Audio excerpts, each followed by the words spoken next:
Hey everyone, Pauline here, and I want to address a really great question that I just saw in Paint the Way Up. And the question is, excuse me, when we make composition studies or explorations, do we attempt to do the painting in each individual square or just paint or streak across the whole sheet to cover all the squares and see later what kind of composition we have got in each square?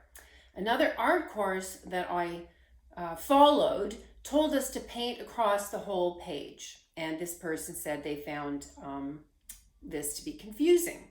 So I wanted to talk about both of these ideas, but before I get into that, I just want to say, do what you want. This is your art journey, and there's no right or wrong way to do art other than not to do it at all. When you are doing your art, what you really want to be doing is following your curiosity, following the ideas that you have, and seeing where they're going to lead you. And when you do that, your soul, your brain, your curiosity will be far more satisfied than following a how-to list. So that's the first and foremost thing that I want to reiterate, really. And I'll talk about those approaches in a moment, but the first thing really, really important to get a grasp of is that this journey isn't about getting something done right. It's about exploring what it is that you want to create in the world, okay? And as an art practice, as your way of doing things, as your journey of exploration. I will talk about the first concept, was mentioned, where you take a big sheet of paper. I'm guessing that what you're talking about, and I've done this as well, is I take a big sheet of paper and I divide the sheet into squares by taping off the edges and then taping out squares. That way then when I do all of this exploration, when I pull the tape off, there will be white from the paper that hasn't been hit by paint, and there will be this reveal of what your exploration created. So that's kind of like this freedom zone. Go have fun, go explore your colors, your marks, your paint, have fun, knock yourself out, low stress, right? And then you take the tape off and reveal what you have done. What have you discovered? What happened in that whole explosion of exploration? So that's an approach of creating some very fun, loose compositions. And you can find some really beautiful pieces of work out of that. So that is a really fun way of exploring your paints and what have you. The value in taking the strips of tape off and even cutting each sheet up, each little square, the value that really happens is then looking at the piece to see whether you think it's a strong composition or whether you would want to work into it to make it a stronger composition.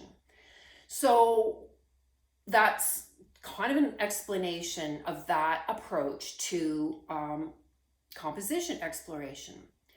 And there is nothing wrong with doing that. It's fun and it's easy, and you can learn a lot, particularly about your materials and how you like to work. But also, if you take the tape off and look at those with a critical eye, that's where you're going to learn more about composition, okay? So the other approach, which you have seen me do in a variety of videos, is that I make these little squares, varying in size from, really like 2 by 2 to 4x4, and sometimes smaller and sometimes bigger. And I do compositional studies that way. Now, the reason why I do that is a couple of reasons. I can work on a number of pieces at once so I don't get picky with a specific little composition. It allows me to use whatever paint I have on my brush in a number of different ways and a number of different places, but also, in each composition, but also it allows me to have the space to problem solve.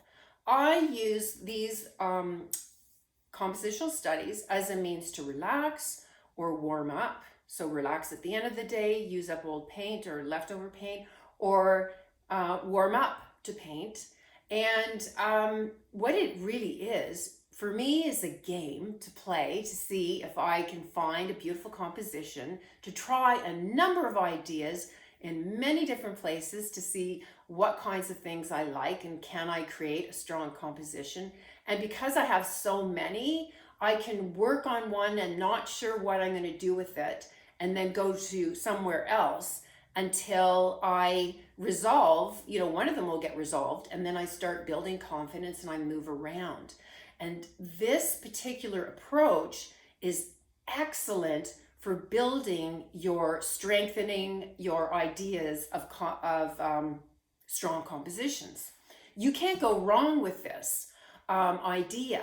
It's not as happenstance. And so what you're doing is you're playing, but you're also pulling back to see, how can I strengthen this? What else can I do with this little square to make it interesting or exciting, or get it back because I lost a composition in it? Let me show you a number of books that I have. Now, you've seen, I'm sure, because I show this all over, I do compositional studies in as a full page exploration, and each page is unique and unto itself. And this is one approach of just exploring composition, my materials, having fun, relaxing at the end of the day. So, but I have these other books, and you don't have to have books this big, but these are something that I picked up along the way, and I do compositional studies. And this one's taped off, but I might have did a little bit of mark making, but I find the messier the tape gets, the harder it is for me to see my individual compositions. And so this one here was done taped off, but after adding a few marks, I started to zero in on the composition of this one and this one, and I'd move around until I could complete the composition. I've done it with here, again, that's taped off. And this way then, I'm actually exercising my composition building, my design mind. This is what's really great about this practice, is that you can exercise your design mind. And this one's taped off. This one here is still taped because I want to go back into it. But let me pull up the smaller studies. Now that book, I'll get another one. This book here has all kinds of sizes. It's whenever I first bought these books and I wasn't sure how I was going to use it. And I started out, how am I going to do composition studies? And they started with a material that was graphite, and there wasn't a lot of variety. I wasn't sure how I was going to use this. So I explored different materials and also different approaches with my materials. These are pencil crayons and shapes, and this is more like marker and filling in the dark area that I wanted with hatching or stippling. This is using old paint from the end of the day, the palette, and creating little compositions.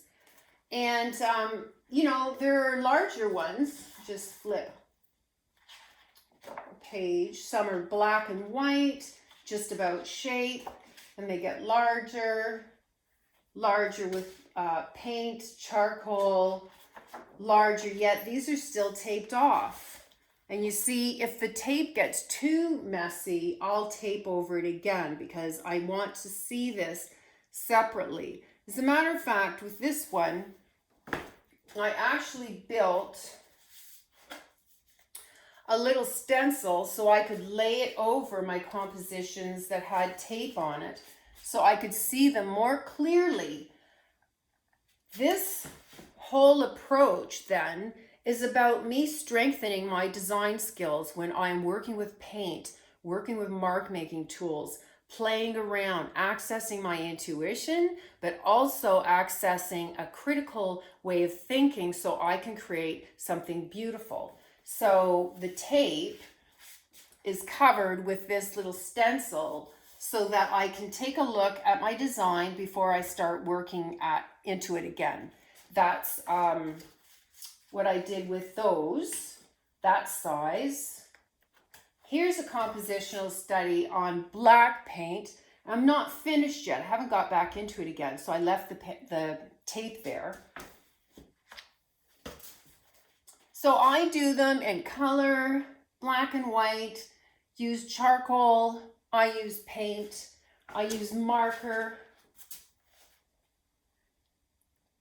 And these little studies there's multiple ways that I'll approach them. Some of them are from my imagination. Some of them are from looking at a photograph and then abstracting the image. And the whole point of me doing that, let me just show you some more, is that I'm practicing seeing, strengthening, thinking about my tools, my supplies, my marks, my feeling. Can I get it feeling free? Or do I want rigid? Do I want geometric? And so this is just such an amazing process to go through. Here's a set that are in the ugly stage. And I will just sand that off. That's a black paint with some charcoal and some gesso and some graphite. And I will sand that off and then I'll work back into it again. And the whole point of these small composition studies is about exercising my ability to access my awareness of design, but also my intuition. And so you can approach it either way, but each way that I've just described is very different. The goals are different. This way, for me, I feel like I'm learning something. I'm not just hoping that what goes down produces something. This approach allows me to practice things about variety, looking at elements that I like, looking at the principles of design, the elements, and working out ideas in my head. What happens if I do this? What happens to the design if I do that? What happens to the feeling of the piece? Like this piece, this when I put the white in it, it went out of control. And that feeling of mayhem is, to me, it was like, oh my God, I can't stand this. I'm gonna have to sand that off. Whereas this study, which was done, it doesn't have the white gesso on yet. This feels more manageable to me and more desirable to me. And so that intuitive and that emotional reaction I still can have with this type of exploration. The difference is I feel like I'm learning so much more by treating each little design as a composition that I want to both express myself, but also create strong design. So I hope that you found that helpful. I'll just see if there's anything else in here. I mean, I use a whole page to and explore. And all of these are paintings, but they're not paintings that I'm trying to create to sell. They are paintings that I'm enjoying creating and following my intuition on what it is that I want to express. The edges of your canvas or the lines that you draw on your page are in fact a design element. So in my mind, I better learn how to use the edges of my substrate or the confines of the line that defines my composition. And with the tape off method, I just find that I lose sight of the beauty of each design. This one's done in color, but it was taped off, and I remember having to retape it a few times to calm down those edges. This one here was done with a dark pencil. I quite like that a lot more, but it allows me to explore design in a very basic way of what's strong, what feels strong, and why. Hands down, you're going to learn way more if you actually do compositional studies. Even this color study, I was still exploring. I was actually trying to figure out colors that would look really nice together, but I still did it in squares, and I was still designing, you see. And the more you get comfortable with the idea of design and how to compose and what makes something strong, the more you're going to allow yourself to be free and expressive and paint from your intuition, because that understanding of what's weighty or what's too busy or what's not interesting enough will become far more clear if you do studies like so. Okay, I hope that helped. Again, one does one job, the other has a different purpose, the way I see it. And that's why you'll see me doing compositional studies that way more, because I want to learn while I'm painting, and this gives me more bang for my buck. And it works better for my mind, because messy edges, I can't see the design anymore. So I hope you found this helpful. And if you have any questions, please jot them down below the video, and I'd be happy to circle back and answer any questions that you have. Okay? Super.